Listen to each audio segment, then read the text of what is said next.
കുടുംബകോടതി വിഷയങ്ങളുമായി ബന്ധപ്പെട്ട് വരുന്ന പുതിയൊരു വീഡിയോയിലേക്ക് എല്ലാവർക്കും സ്വാഗതം. വീഡിയോ കാണുന്ന ആർക്കെങ്കിലും കുടുംബകോടതി വിഷയങ്ങളുമായി ബന്ധപ്പെട്ട് എന്തെങ്കിലും സംശയങ്ങളുണ്ടെങ്കിൽ കോൺടാക്ട് ചെയ്യാം. WhatsApp number +91 79 94 97 14 19. ഒരു വട്ടം വിളിക്കുവാനുള്ള കൺസൾട്ടേഷൻ ഫീസ് 500 രൂപ ഗൂഗിൾ പേ ചെയ്യുക. ഇന്നത്തെ വീഡിയോയിൽ നമ്മൾ ഡിസ്കസ് ചെയ്യാനായിട്ട് പോകുന്നത് ഏറ്റവും ലേറ്റസ്റ്റ് ആയിട്ടുള്ള ബഹുമാനപ്പെട്ട ഹൈക്കോടതിയുടെ ഒരു മെയിൻ്റനൻസ് കേസിൻ്റെ ഒരു വിധിയുമായി ബന്ധപ്പെട്ട് വന്നിട്ടുള്ള കുറച്ച് പോയിന്റുകളാണ്. അതായത് കല്യാണം കഴിഞ്ഞ് എല്ലാ പ്രശ്നങ്ങളും തീർന്ന് ഡിവോഴ്സ് ആയതിനു ശേഷം ഒരു ഭാര്യയ്ക്ക് എത്ര രൂപ ചെലവിന് കൊടുക്കണമെന്ന് തീരുമാനിക്കുന്നതിനായിട്ട് ഇപ്പോൾ കോടതി 5 പ്രധാനപ്പെട്ട കാര്യങ്ങളാണ് ചെക്ക് ചെയ്യുന്നത്. ആ 5 പ്രധാനപ്പെട്ട കാര്യങ്ങൾ ഏതൊക്കെയാണ് എന്നുള്ളത് 1 by 1 ആയിട്ട് നമുക്ക് നോക്കാം. ഒന്നാമതായിട്ട് നോക്കുന്നത് എന്താണെന്ന് വെച്ചിട്ടുണ്ടെങ്കിൽ പാർട്ടീസ് എന്ന് പറയുകയാണെങ്കിൽ ഭാര്യയും ഭർത്താവും കല്യാണം കഴിച്ചിട്ട് എത്ര വർഷമായി എന്നുള്ളതാണ് കോടതി പരിഗണിക്കുന്ന ഒന്നാമത്തെ പോയിന്റ് എന്ന് പറയുന്നത്. രണ്ടാമത്തെ പോയിന്റ് എന്ന് പറയുന്നത് ഈ 2 വ്യക്തികളുടെയും വയസ്സ് എത്രയാണ്, അവരുടെ ആരോഗ്യസ്ഥിതി എന്തൊക്കെയാണ് എന്നുള്ളത് കോടതി പരിഗണിക്കും.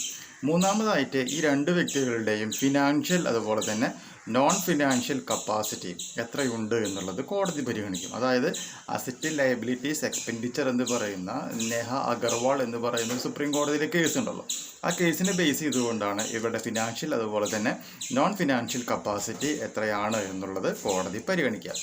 നാലാമതായിട്ട് പരിഗണിക്കുന്നത് എന്താണ്, കല്യാണം കഴിഞ്ഞ് ഈ ഒരു ഭാര്യ ഭർത്താവിൻ്റെ വീട്ടിൽ താമസിക്കുന്ന സമയത്ത് അവരുടെ സ്റ്റാൻഡേർഡ് ഓഫ് ലിവിങ്, അവരെങ്ങനെയാണോ ജീവിച്ചിട്ടുള്ളത്, ഏത് നിലവാരത്തിലാണ് അവർ താമസിച്ചിട്ടുള്ളത് എന്നുള്ളത് കോടതി പരിഗണിക്കും. കാരണം എന്താണെന്ന് വെച്ചിട്ടുണ്ടെങ്കിൽ ഏത് ലെവലിലാണോ അവർ ജീവിച്ചേക്കുന്നത് അതേ നിലവാരത്തിൽ തന്നെ ഈ സ്ത്രീക്ക് 2ാം കല്യാണം കഴിക്കുന്നത് വരെയോ അല്ലെങ്കിൽ മരിക്കുന്നത് വരെയോ ജീവിക്കുവാനായിട്ടുള്ള അവകാശമുണ്ടെന്നും അതിനുള്ള പണം ഭർത്താവ് കൊടുക്കേണ്ടി വരും എന്നുള്ളതും കൂടി പരിഗണിച്ചുകൊണ്ടാണ് ഈ സ്റ്റാൻഡേർഡ് ഓഫ് ലിവിങ് എങ്ങനെയായിരുന്നു എന്നുള്ളത് കോടതി പരിഗണിക്കുന്നത്.